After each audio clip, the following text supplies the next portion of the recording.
Recording acoustic guitar. Today we'll cover close miking with one mic, miking from further back, using a mic and pickup combination for stereo, double tracking your acoustic guitars, using the XY stereo miking technique, a spaced pair technique, and a spaced pair from further back.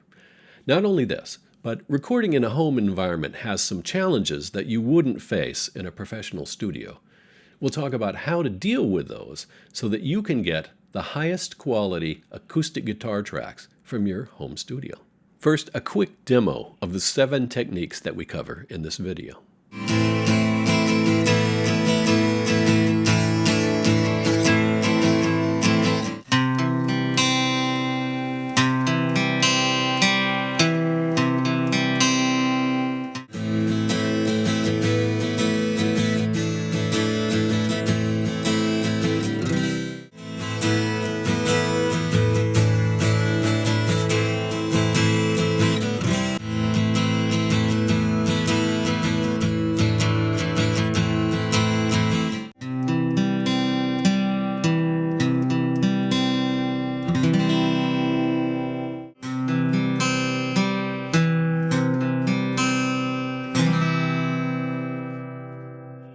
Not only will you see the mic techniques demoed live, but then we'll pull the tracks into the DAW and process them to get them more mix ready.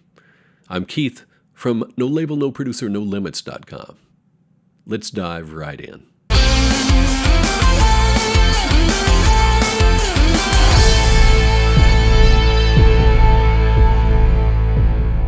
Now, as an FYI, I'm using 3 microphones in this video. They were all under $100 when I bought them, and there will be links to those and some other pieces of gear below the video in the description.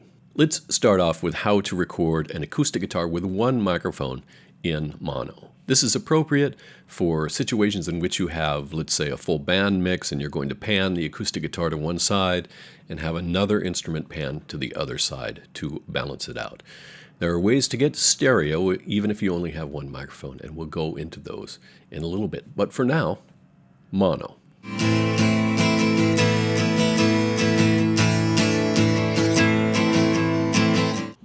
Okay, this mic here is just for talking. It's not recording the guitar. I have the Behringer mic here, and we're going to record with one mic in mono. Maybe it's about a foot back from the guitar. I'm going to point at 4 different places. I'll actually move the guitar rather than the mic since it's easier to do. For me, first we're going to start right here, and then I'll move the guitar so that the mic is pointed where the neck joins the body, then the sound hole, and then the bridge. So you'll get a chance to hear these different mic positions. Here we go.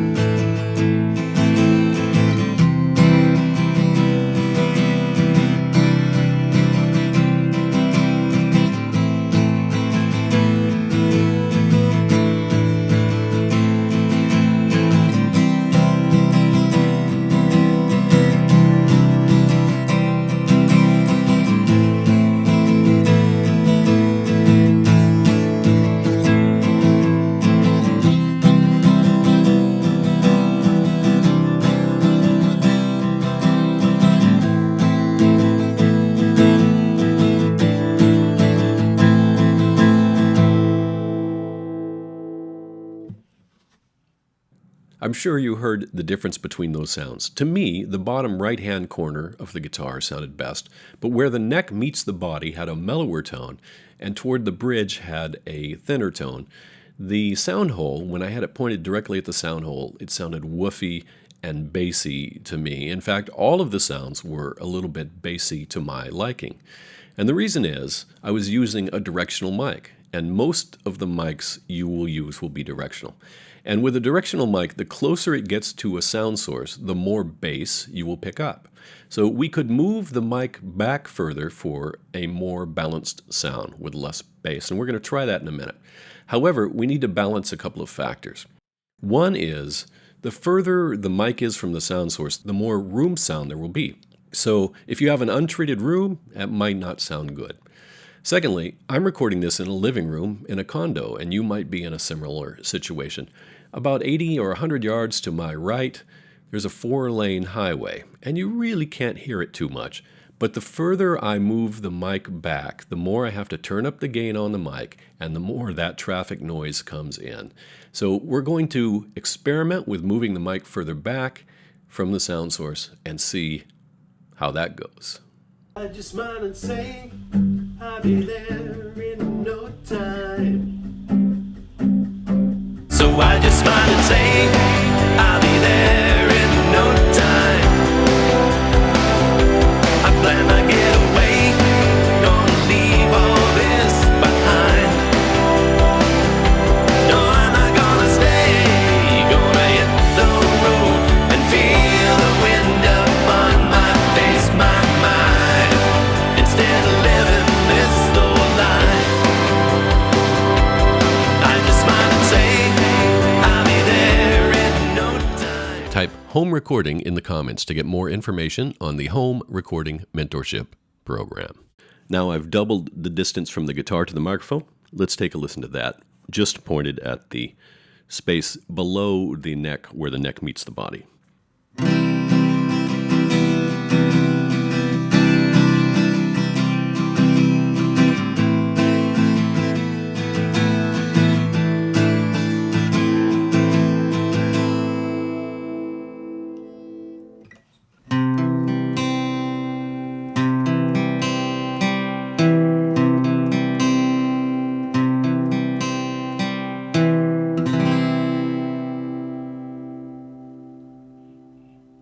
To me, both the strumming and the arpeggio parts sounded more tonally balanced with the mic a little bit further back.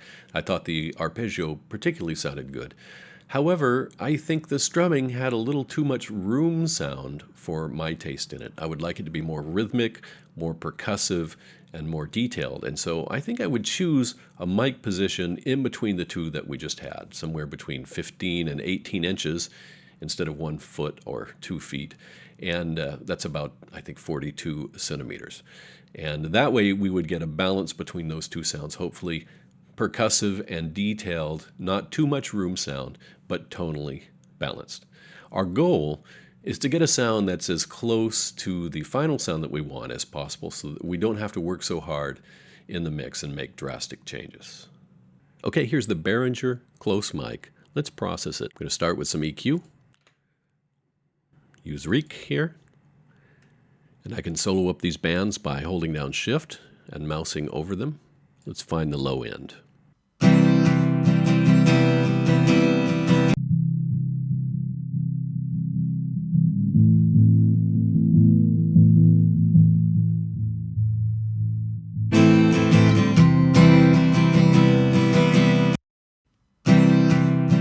That seems solid. I'm going to create a shelf here. Drop these frequencies out. Let's find the woof.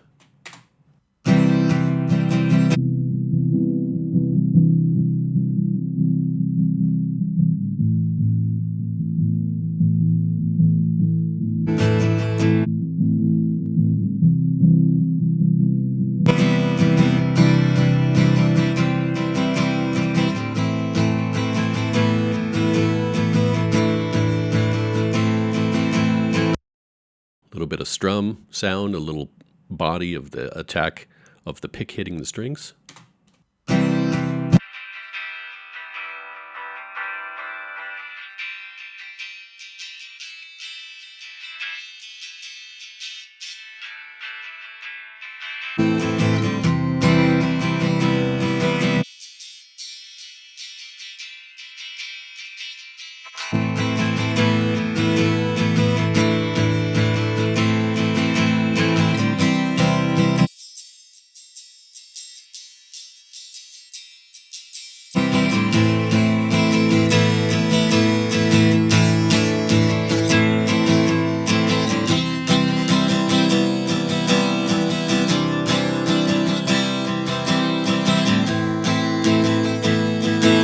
There's a little whistly kind of sound up here in the high end. Let's see if I can find that and get rid of it. I'm going to create a band and turn it very narrow.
Okay, let's put a little compressor on that.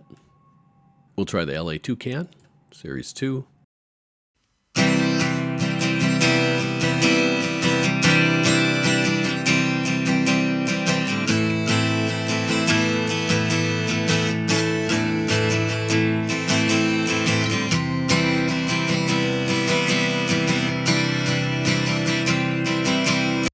And just for a little stereo spread, let's look at a Lexicon reverb. How about Lexican 2? How about a plate?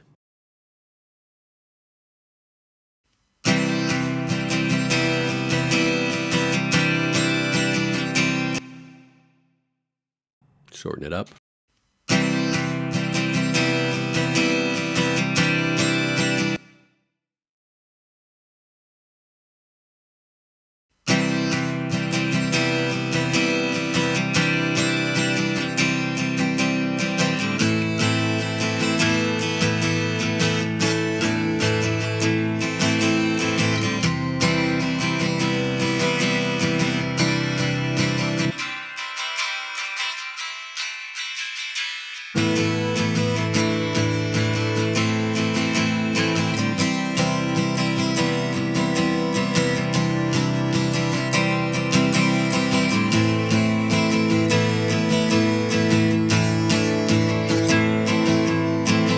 Not very well played, but I think we've got the sound. Let's listen to it with the changes and without.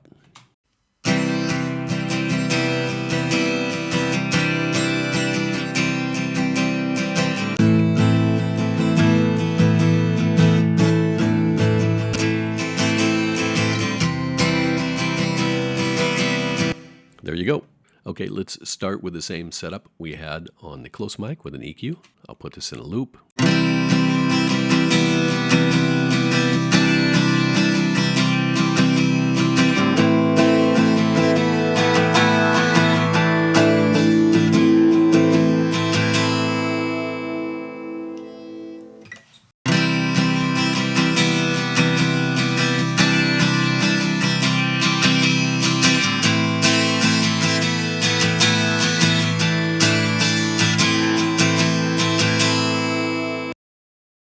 I'm okay with that right there. It's certainly more balanced from further back.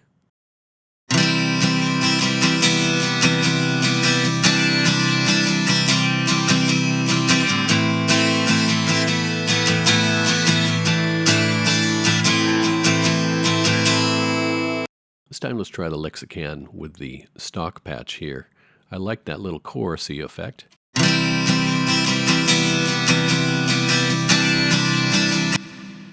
A little much and maybe a little long.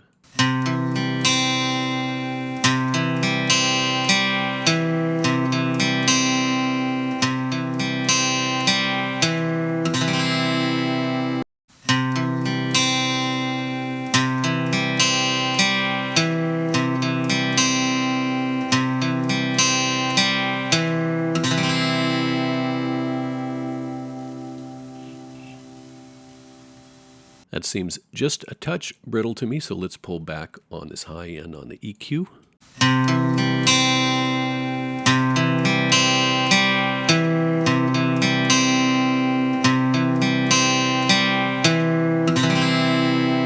And a little less compression.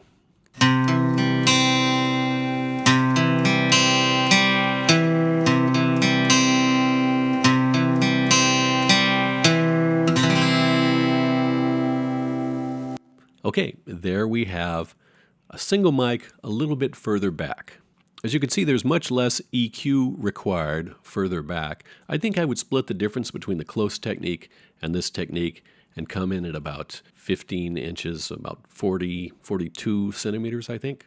Hopefully that way we would get a balanced tone without having to do much work with the EQ and not quite as much room sound. If you only have one microphone and you want to record stereo acoustic guitar, I have a couple of options that we'll go over. The first one is if you have a pickup. You can record the pickup and the microphone at the same time and pan them left and right and get a stereo sound. You might have some phase issues if you do it this way. We'll show you how to deal with that in a bit.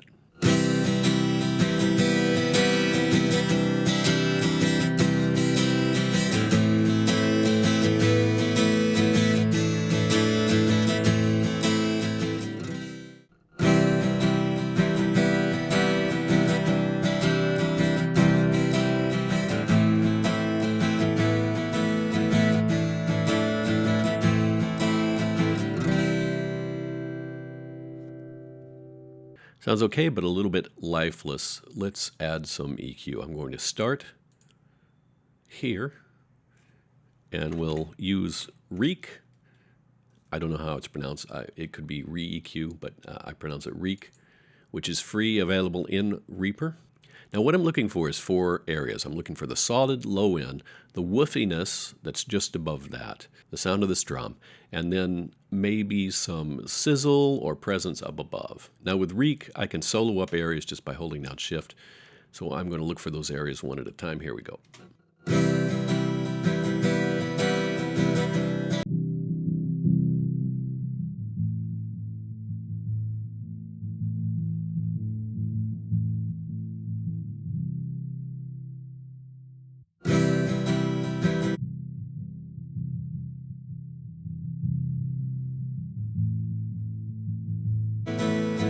Anything below that is noise, so I'm just going to create a shelf down there and pull some of that out. So listen to what's down there.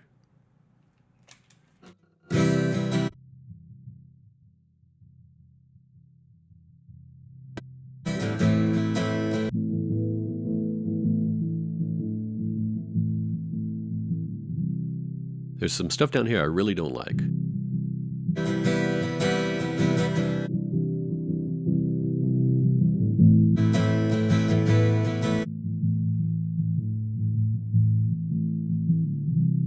This whole area.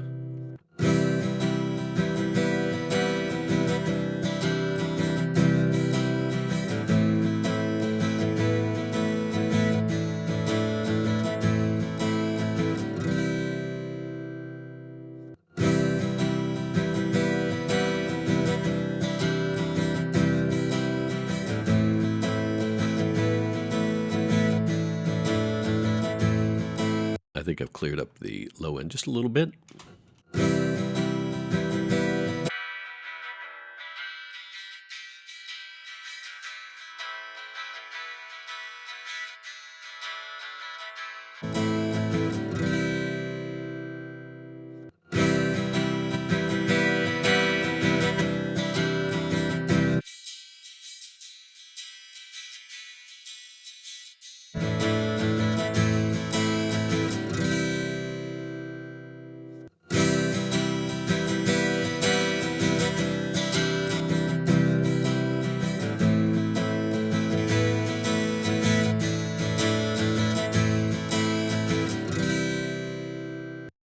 Okay, I think we've clarified that a little bit. The point I want to make is that now that we've got these areas sorted out, if we pull this acoustic guitar into a mix and it sounds not as warm as we think it should, we can take these 2 lower EQ points and boost them up a little bit. If it's too harsh or too bright, we can pull these down a little bit. But we've got these areas sorted out so that we can deal with that. Let's do the same thing on the other side.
Listen to those with the EQ on and off.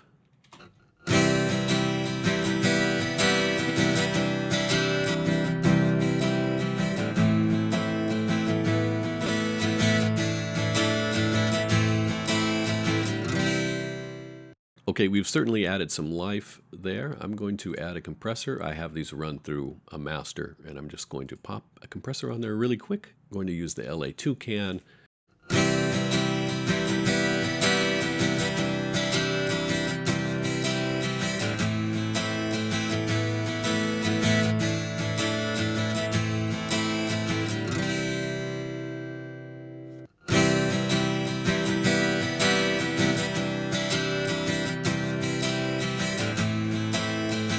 I like the effect it's having. It's bringing the strum out, kind of the body of the sound, but it's compressing a little hard. I think there are some peaks going on, so I'm going to add an 1176 style compressor just to take some peaks off. Set it fast.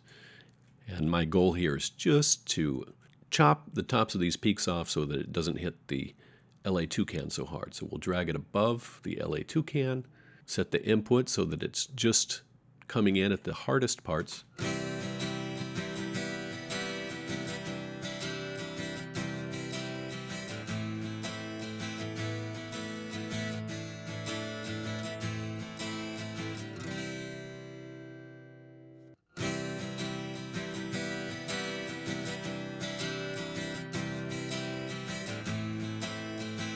Now we want to set the output so that it's the same volume level coming in as going out.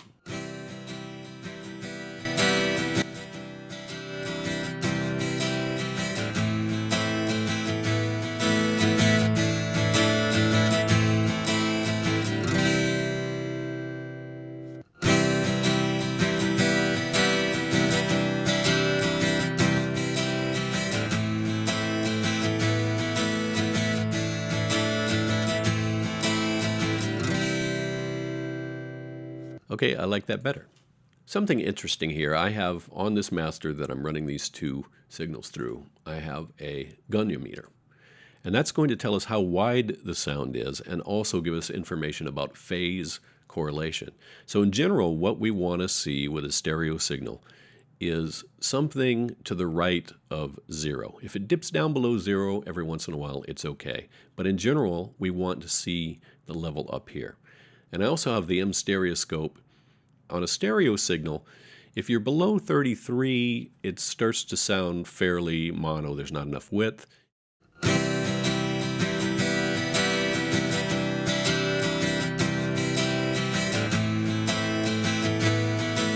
This display up here shows width as well, and you can see it's an oval stretching from left to right, and that's not really what you want to see. On the M stereoscope, same thing. And width above 100%. Not ideal. Let's take a look at that and why it might be happening. I think the reason is there's a microphone that's a few inches back, and then there's a pickup in the guitar, and the pickup is a little bit closer to the guitar strings. So that signal is going to arrive slightly sooner than the mic signal. So let's see if we can spot that here. Okay, right here, you see this peak is right at the opposite of this valley. So these are going to cancel each other out. What happens if we grab this and scoot it over so that these troughs and peaks are more lined up? You have another peak here. That's more lined up. A trough, rather. We have a trough here, more lined up. A peak here. That's certainly better. Let's see what happens to our phase meter.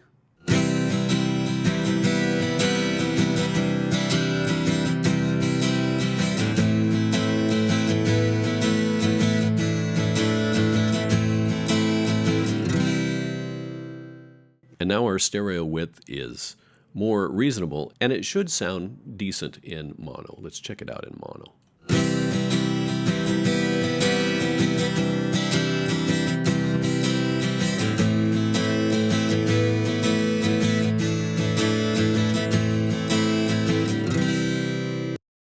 There we go.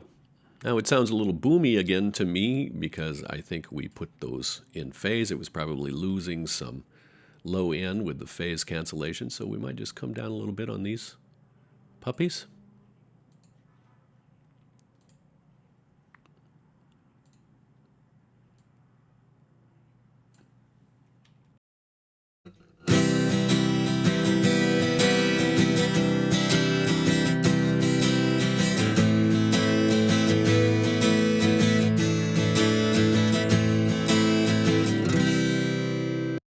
we go. That's how you might work with a mic and a pickup sound combined, put them in phase, a little bit of EQ, a little bit of compression. Another way to get a stereo sound if you just have one microphone is to record two separate performances onto two separate tracks and pan them left and right. You can get a nice wide sound that way.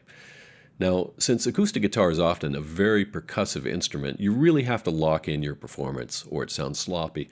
But if you have it locked in, it can sound very wide, especially if you change the voicings on your second performance a little bit or maybe shift the mic position a little bit for a little bit different tone, and then you get a lot of richness and depth and width.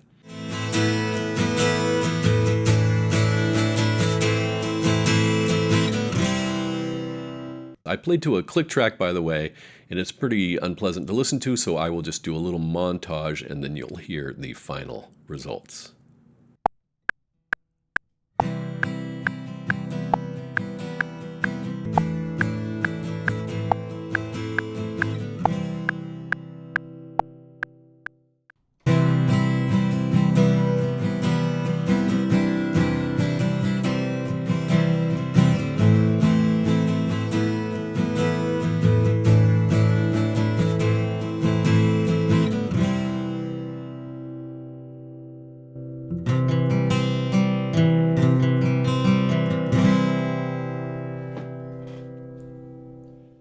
Okay, let's process these doubled acoustic guitars. I'll start with the left side.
That looks good, and let's do some compression.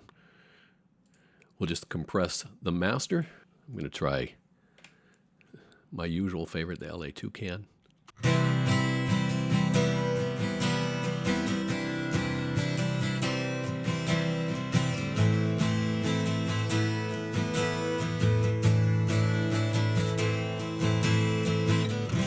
Sounds a little soft to me. Let's go back to the EQ.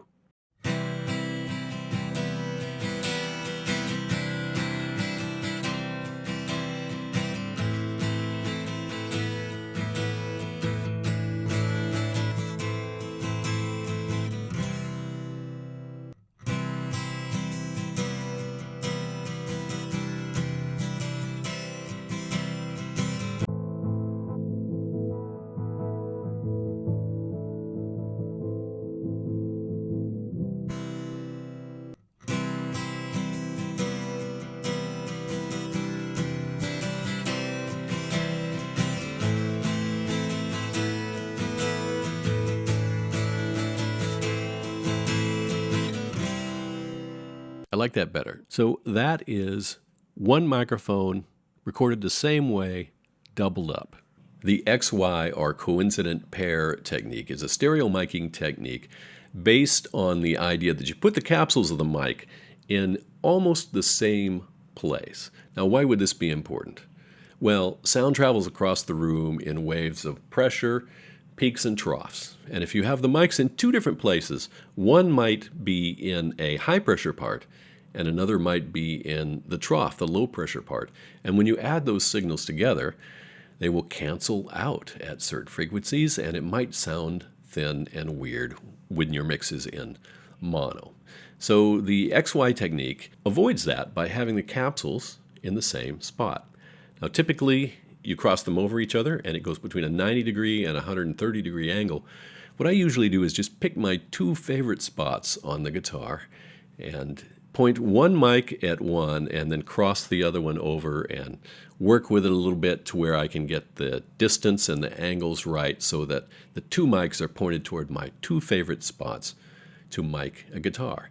It's mono-compatible. It sacrifices a little bit of width compared to the spaced pair, but I like it. It's tight and it's punchy. I use it for rhythm parts that need to be tight and punchy. Let's hear it. XY.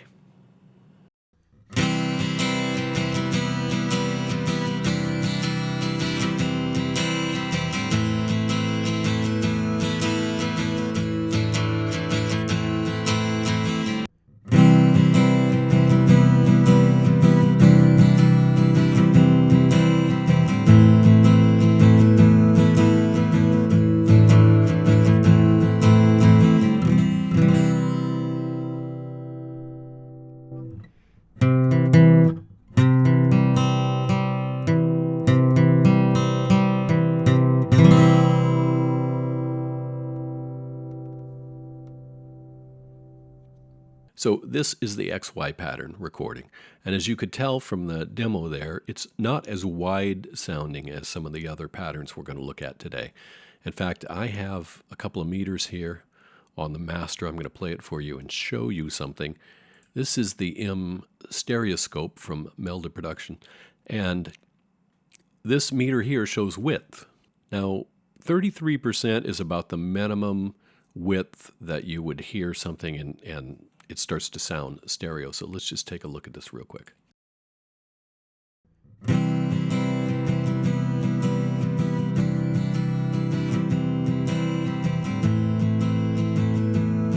So that oval is also showing you the width. It's barely cracking the 33% on occasional peak. But one of the ways our ears hears width is by hearing different tones to each ear. So I've got some EQs here. I'll show them to you real quickly. That's on the left side, and on the right side we have this two slightly different EQs, and so we should hear some more stereo separation between these two and be able to see it here on the meter.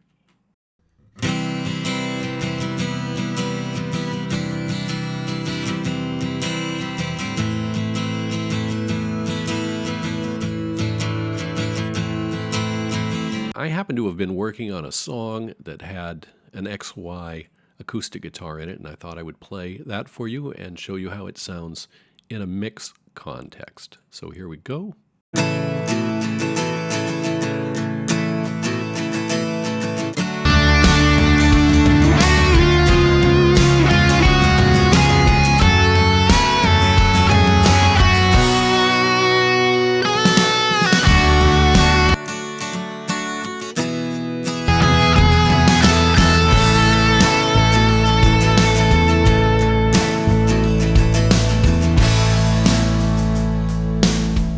And this is just a rough mix. I'm in the middle of working on this song. When those guitars come in the chorus, they are designed to open up the width. So the chorus takes it wide, and then from the chorus back into a verse, it gets narrow again.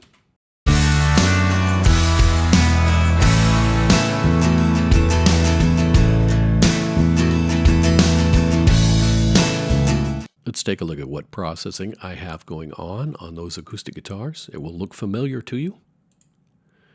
So I have an EQ on this side of the left side, And as usual, I'm rolling off some lows and adding some highs. And on the right side, slightly different curve, but very similar. And then on the master, for this channel, I have another EQ boosting the highs and cutting out the lows, and the LA Tukan doing its usual job. There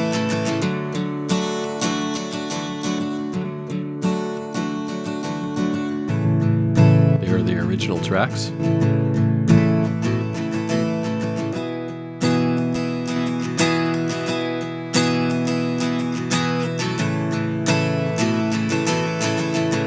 So that is an example of the XY technique. For this spaced pair, I had the SC400 pointed in the usual spot just below the neck where it joins the guitar, and the Behringer pointed near the bridge. They're both a little more than a hand's breadth away from the guitar and about 3 times that distance apart. Let's take a listen.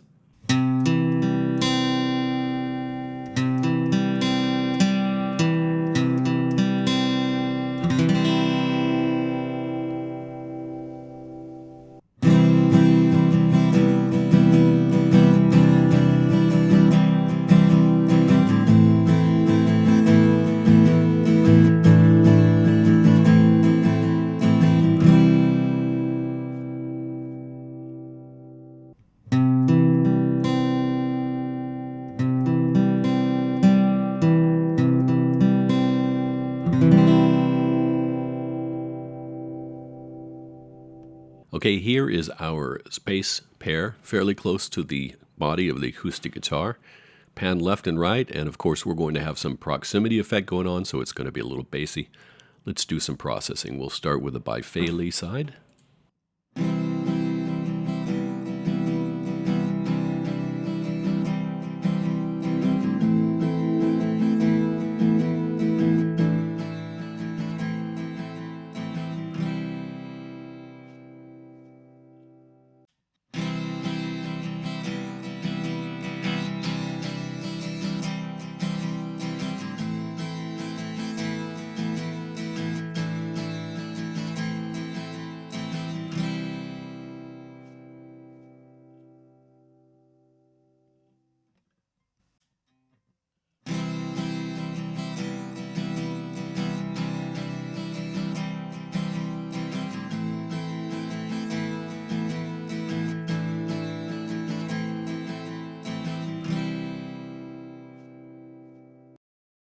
Now the SC400.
Let's take a look at this on the M stereoscope and see what kind of width we're getting here.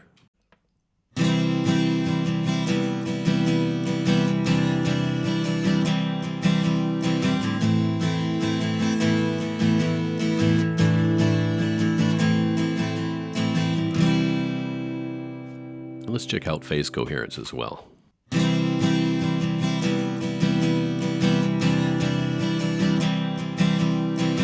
Not particularly wide, and very phase coherent.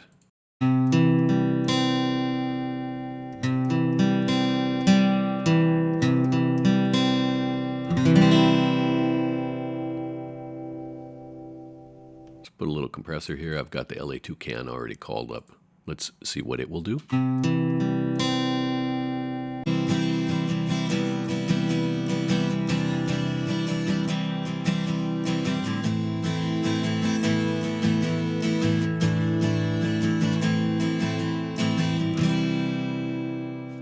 I think I've still just got a little too much low end going on here. I'm going to pull the reek before the LA Tukan so that I can pull the low end out before it gets to the compressor and it won't trigger the compressor.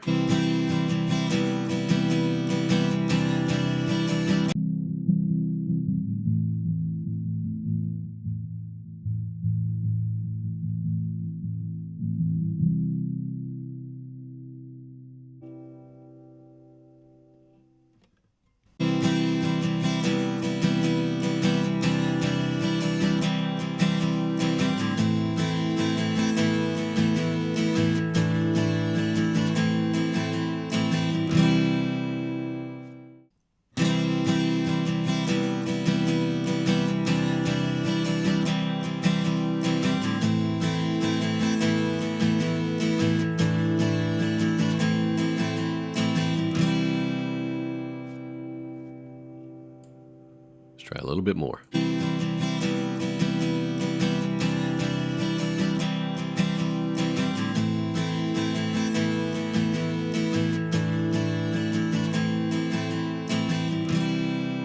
It'll strike me as just a little bit kind of low, not low, but mid-rangey.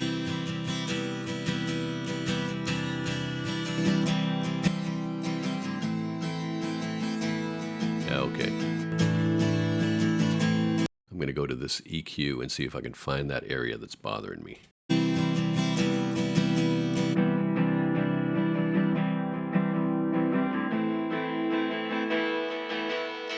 I like this stuff. Don't like that stuff so much.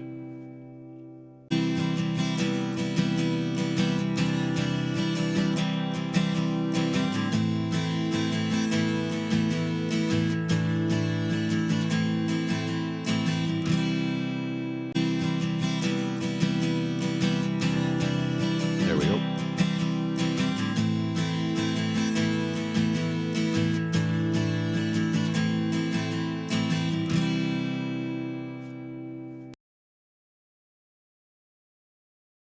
It's getting to the point where these are sounding less tight on the rhythm and a little bit more lush for the arpeggios.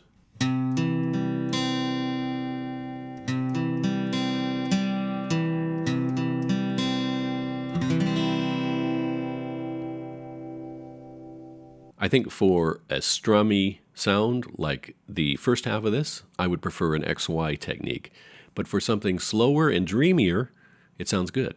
The fastest way to get better at your home recordings is to have a mentor. I have a program, the Home Recording Mentorship Program. There's a link below the video. Check it out. Next up was a wider and further away spaced pair. I pulled them back from the guitar and away from each other to still obey the 3-to-1 guideline.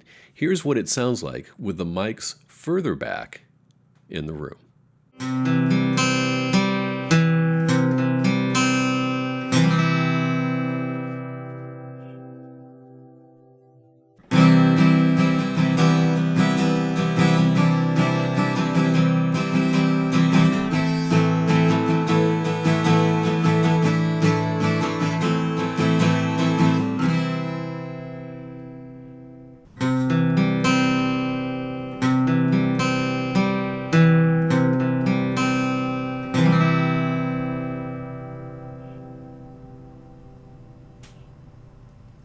Okay, here are my recorded tracks for the far spaced pair. And the first thing you can see is that there's noise here. Listen to the noise on the end.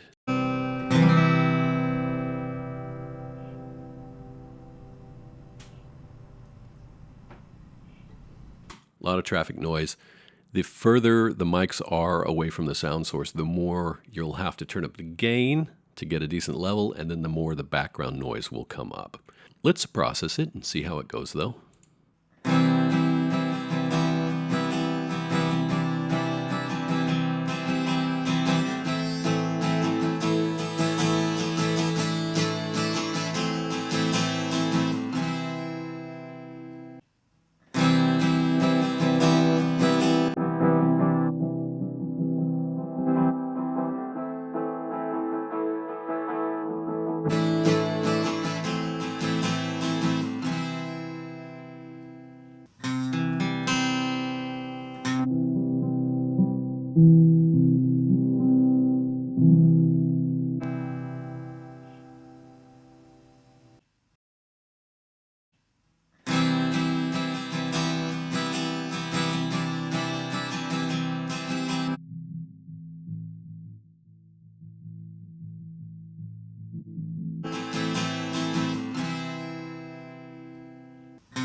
These mics being far away, there's not a whole lot of bottom end in them.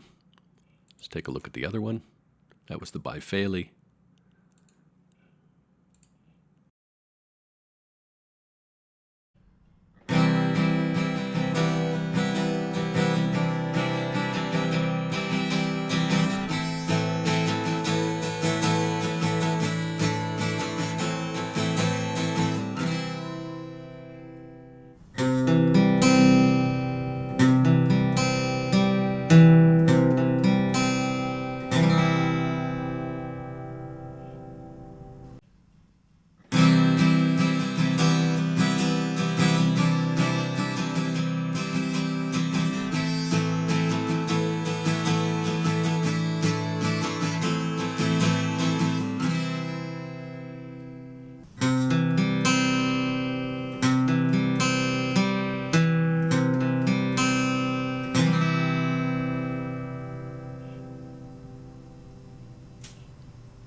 Let's take a look at how that scopes out on M stereoscope and also for the phase coherence.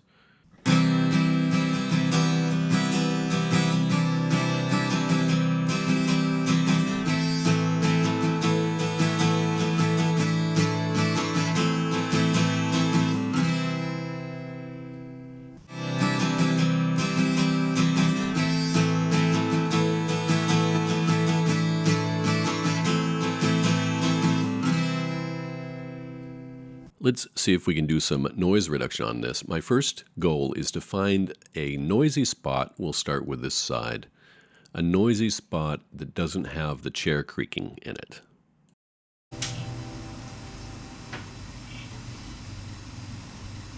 I've selected this spot right here.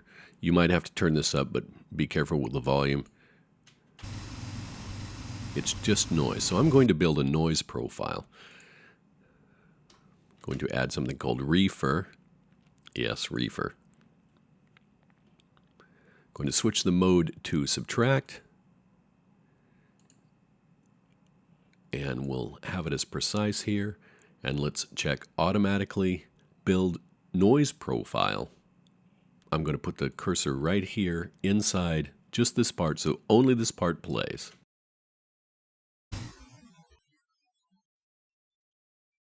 Okay, now that is an approximation of the noise level. I'll hit Control and just pull this down just a little bit. And uncheck automatically build noise profile. Let's see what we've done to the noise.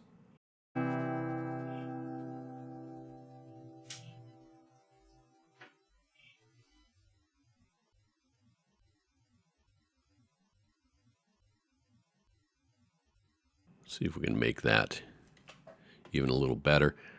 If I hold down Control and move this up and down,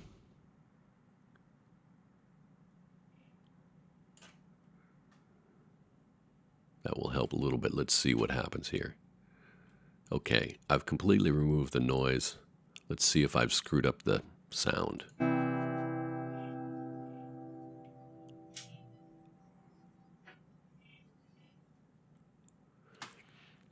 That seems okay. Let's do the same thing on the other side. reefer, select subtract mode, build noise profile, and we've got precise going on here, and play just this section back. What it's going to do, it's going to subtract everything that it picks up here. Okay, we've built a noise profile on this side. Let's see what happens.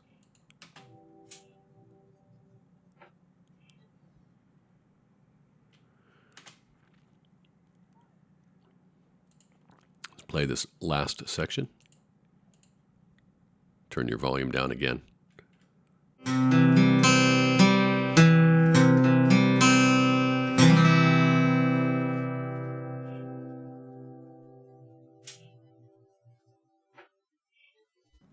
Except for the chair creaking, which I wouldn't normally do in a recording, it seems to have taken a lot of the noise out.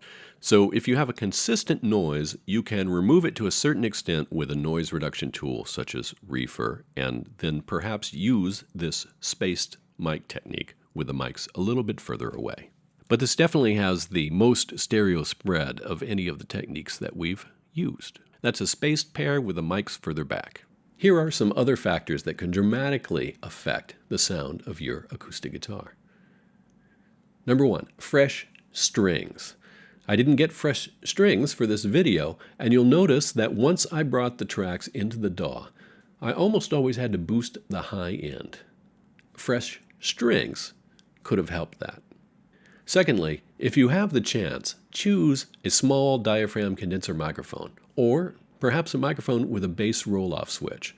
Especially when I was doing close miking techniques, you'll notice that the sound was a little bassy. And so to have a microphone that picks up high end exceedingly well and doesn't pick up low end as much could help that. Next, go out and buy yourself a variety pack of guitar picks if you're playing with a pick, and try different thicknesses and materials of guitar pick. And remember, where your picking hand is relative to the bridge or to the neck also has a dramatic difference in your tone, as well as, of course, how you play. The close miking techniques with directional microphones tend to be bassy as they get closer because of the proximity effect. So move the mics back a little bit from your guitar and balance that with your room sound. If you don't have a good sounding room, you'll just have to get a little bit closer and probably roll that low end off in the DAW. If you want to get better at home recording, or you're just starting off home recording and you want to get better fast, a mentorship is the way to do that. I've put together a program called the Home Recording Mentorship Program, and there's information below the video. Now, this takes a song from the initial idea, how to capture it, how to move to the DAW, set the tempo, create scratch drum tracks and guitars, basses, keyboards, finish everything up, including mixing, all the way through the finished song. And that's the Home Recording Mentorship Program, and it has a mentorship aspect to it as well. Check out the information below the video, and we'll see you there in the course. If you found this video valuable, make sure to like, subscribe, share, and comment. It helps me out, and it helps ensure you get the kind of video that you like. I'm Keith from No Label, No Producer, No Limits.com. See you soon. Bye-bye.